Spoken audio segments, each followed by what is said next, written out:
Hello, everybody. My name is Lat Mackey, and this is Sequence Break IL, a look back at conversations with speedrunners, developers, content creators, and everything in between. And for this one, the person is a content creator. The person is a speedrunner. I even think they count for some of that in between. I'm, of course, talking about Summoningsalt. And this was actually one of the earlier episodes that I ever got a chance to record way back in March of 2020. And it was episode 18. And I'm forever thankful that Summoningsalt actually said yes to come onto the podcast and talk about some things. It's pretty awesome. I've had a chance now to talk with him a couple different times. And there are so many different things that I really admire about Summoningsalt, and not just the content that he creates, but the person that he is. And what I mean by that is that you may not be aware, but Summoningsalt is a wonderful member of our speedrunning community. First of all, he's a speedrunner, and if you're not familiar with some of his accolades, just go look at the Punch-Out leaderboard, the Mike Tyson Punch-Out leaderboard. You'll see him all over there. At different times, he's held world records, and I think that's one of the reasons, maybe perhaps, that he's such a good storyteller in our space, is because he runs a game at the highest level that exists currently. And I think that's really cool and when you talk to him about it, I might share at some point. I'm going to share, there is a Games and Classic episode I hosted, and it was Summoningsalt, Sinister 1, and Zallard 1. We had the Mike Tyson Punch-Out trifecta, if you will. But you can just tell what kind of speedrunner he is. He's very passionate about it, and it's obviously he's into it. I don't think it's something for show. I think it'd be impossible to do what he does and just be, just kind of be something you'd be a casual fan. I think it'd be like near impossible. So the clips I'm going to share today, Summoningsalt, I'm going to share two different clips. One of them, Summoningsalt talks a little bit about his origin and kind of how the name came about to be. But then secondly, it talks about his storytelling and how that kind of has something that has evolved over time. And I think that's the thing that still resonates with me so much in his work. And that is that he is able to tell such a captivating story. And I don't even know, it's been years now that I've been enjoying his content, but to see the evolution of his content, like, it was already awesome. And then every video just gets a little bit better and a little bit better. And one of the things that I think is just even more amazing on top of that is this like journalistic integrity that he has. Like, it really, you can tell it gets to him sometimes when, some of the things that he reported on earlier on in his career, the times have changed, or maybe he misrepresented, he didn't have the full scope of the data at the time. And I really just appreciate how much he cares about getting it right, and then being able to like present that in such a freaking compelling story. I'm releasing this in August of 2022, and he's recently just released a video on Mario Kart Double Dash, and the way that the storytelling just keeps getting more and more interesting and intriguing. And I mean, this is a person who, a lot of the videos that he produces are over half an hour, sometimes over an hour, and I never feel like I'm bored. I always want more content after they're done. When I see that we're getting closer to like the present day or whatever, I almost get disappointed because I'm like, no, what happens next? What happens next? And I think that's one of the things that just makes him this really great storyteller. He's done so many great videos that he, over the years, a couple of my favorites, if you're at all interested in going, and my guess is if you're listening to this podcast, you're very familiar with his content, but the Castlevania episode is the NES Castlevania 1 is one of my faves. But I think the one that's really just resonated with me even throughout the years now is the one on Matt Turk, and all of these records that we are being, chased, these ILs, these individual times for individual fighters and Punch-Out, Mike Tyson's Punch-Out. And if you just had to watch one Summoningsalt video, thankfully you don't. Thankfully you can watch any of you want, but that's, I think, the one. I mean, I've watched it 3 times now. Like I believe it's an hour. It's a little bit longer, and it's so good and so great. And I'm so glad that Summoningsalt is part of our community and continues to make content for it, because Double Dash, not a game I'm familiar with, and instantly got hooked. He's picked some really interesting subjects and continues to do so. And I love the fact nowadays that when a Salt video gets released, it's almost like an event. It's like, oh man, put down everything, go on YouTube, watch the video. He usually watches them live on his Twitch channel, which I highly recommend. because a lot of times he'll be doing Mike Tyson Punch-Out stuff, or he'll be, showing some of, his most recent video, and it's definitely worth it. I wish I had more behind the scenes to offer. He was very friendly, very easy, didn't hesitate to say yes. And at this point, the podcast is only 2 or 3 months old. So let's see, 18. So let's see, that would have been, okay, we're about 4.5 months old at this point. And so the fact that he said yes, I fanboyed out a little bit. And then I was like, get it together. We got to record a podcast. And still thankful to this day that got to have this conversation, and others, to say the least.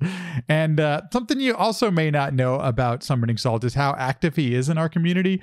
Just recently, somebody in the community found this way to play Super Punch-Out 2-player. And Zallard did a whole video, he did a whole stream, and he tweets about, not being able to, not being the quickest video editor. And Salt, with apparently not even hesitation, just grabbed the content and created this awesome video for Zallard that's on his YouTube channel now. So if you get a chance and you see that, that's Summoningsalt's editing. And the person can edit. I mean, if you've watched any of his videos, you know how good the editing is. So I guess I'm just rambling and gushing. I probably sound like a big fanboy, but I have no problem admitting it.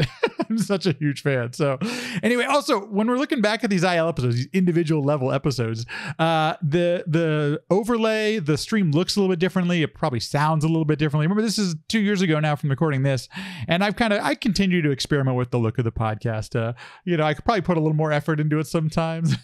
But day job, real life sometimes doesn't always give you time to do so. So anyway, I hope you enjoy this conversation with Summoningsalt. And if you want to go back, episode 18, it's a good one. Hope you enjoy. I'm curious, when did you kind of start speedrunning, or when did you get into speedrunning? When did that whole thing start, and with what game? So my speedrunning interest, it stemmed, from watching stuff on YouTube, watching Super Mario 64 beaten in however many minutes, stuff like that. Yeah. But when I really started to get into it was around the time of AGDQ 2014.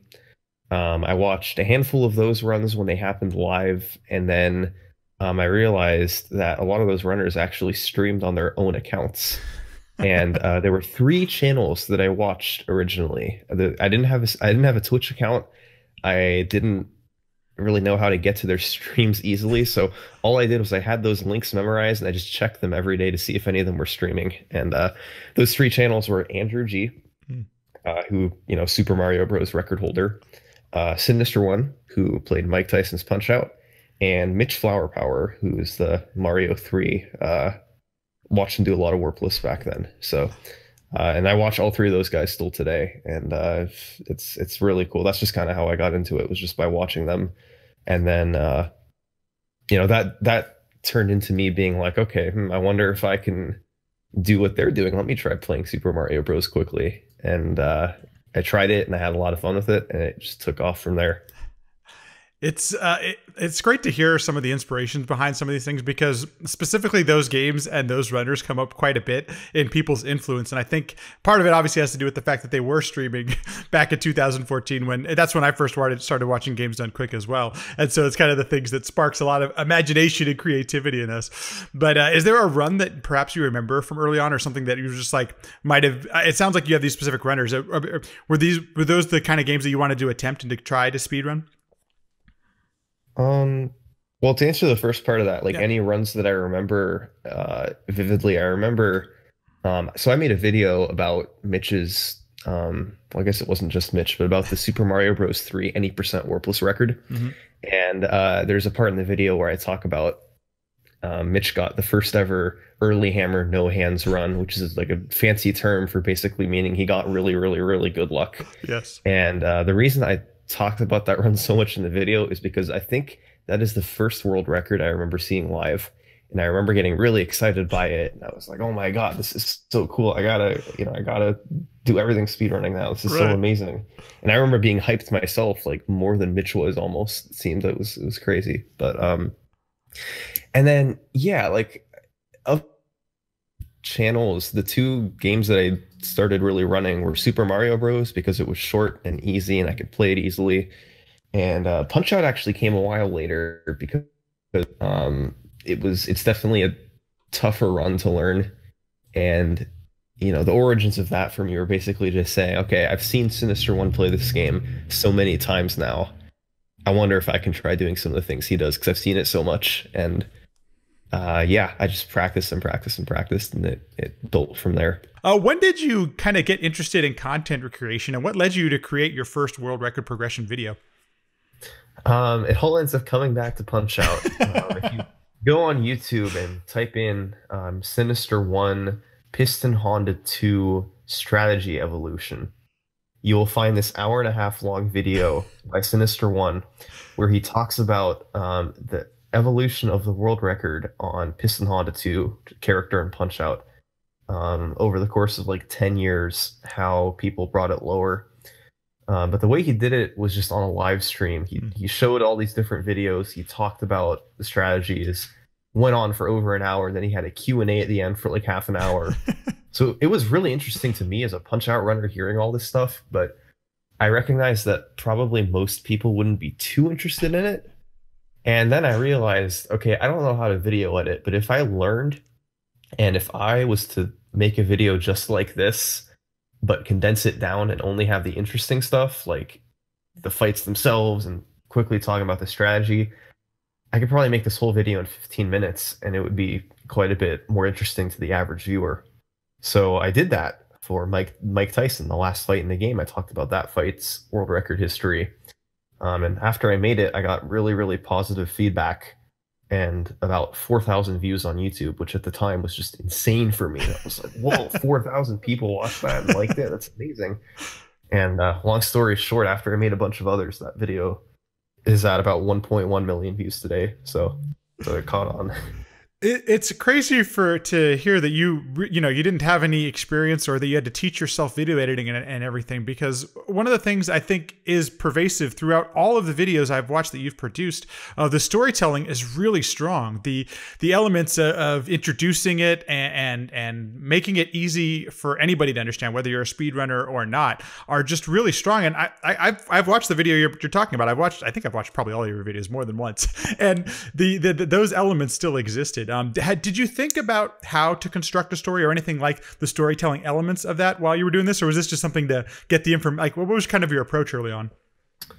Yeah, for the first video, I remember in like October 2016, I started working on it, and I made this Google document that I think I still have, where I broke down each section of the video and put what I want to talk about in each little part. All the way through the entire video. And I ended up abandoning that first draft because I tried to edit in Windows Movie Maker. Oh, geez. Which, unless you're making like a slideshow, yes, don't ever use Movie Maker. Ever. Yeah, and then like 2 or 3 months later, I came back to it with this editing software called Movavi, which is better, but still not ideal. And I did try to focus on the storytelling part of it. I knew I wanted to put a montage in the middle where Sinister lowered his record, set to Gonna Fly Now from Rocky. And I did do that, so that was cool.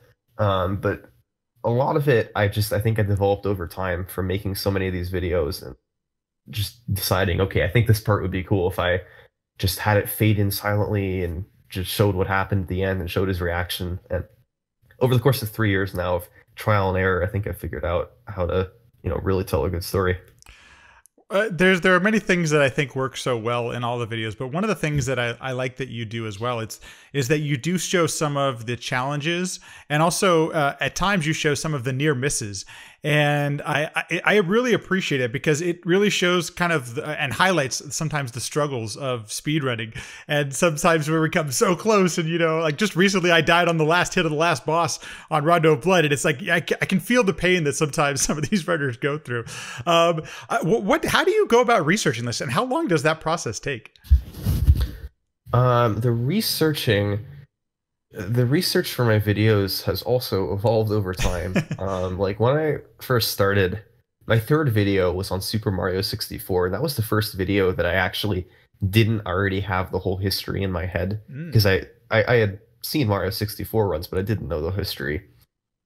So my entire research essentially consisted of finding a website that listed all of the world records and then essentially just going from there and looking at the runs and being like, huh, looks like he went faster. Cool. Look at that, you know? And I talked a little bit with Cheese, who was the world record holder then and is still the record holder now. But I think he was the only guy I talked to, and I probably sent like 5 messages total to him. So basically, my research was just horrible back then. I didn't know what I was doing. I didn't know how to research for one of these videos. They still turned out okay, just because the stories were naturally so cool. Like they're for Mario 64, Punkei missed the record like 3 times in a row due to an invisible wall that he couldn't even see at the very end of the last stage. So stuff like that. And now, you know, it's evolved over time to now, unless I already know a lot about the history of the topic I'm covering, which nowadays happens more and more just because I enjoy making those types of videos more. If it's a game I don't know anything about, like the Castlevania, I had no idea about the history of that game. What I typically do is I invite 3 or 4 members of the community to a Discord server, and I just, you know, over the course of a month, 2 months, we go back and forth talking, I put all this information into a Google document with notes for every single run. And that process, you know, like I said, 6 weeks, something like that, just back and forth, asking them questions. A lot of times just having them tell me what's important about each run and what I should talk about. I really rely on other people for these videos. Like, you know, people say like, oh my God, how do you find all this info? And it all comes from other people. Like I couldn't tell you how people do the two cycle critical hit on the end at Dracula at the end of Castlevania. So this information all came from other people. And yeah, I get info from them, put it into a Google document that often ends up being 10+ pages long, and then convert that into a script, which also ends up being 10+ pages long usually, and then record it and video edit to the best of my ability. Thanks everyone for listening and watching. If you're enjoying the podcast, please feel free, subscribe, like, leave a comment, all that stuff people say at the end of a video. It honestly all goes a long way to help the podcast. Thank you so much. If you want to join us on Discord, we chat mostly about food, but occasionally we do talk about the stuff that's in the podcast. The link is in the show notes or in the description. Feel free. Come on by. Join us. If you want to follow on Twitter, Sequence Break PC. Sequence Break PC. I post when I go live. It's kind of not at a set time, so if you want to see the live feed of the podcast, feel free, follow there. And finally, if you want to email, podcast@sequencebreakpodcast.com. Sequencebreakpodcast.com is also where you can find the backlog of all of the episodes. It's also on YouTube as well, so feel free, join in, have some fun. Thank you so much. I will see ya in the next one.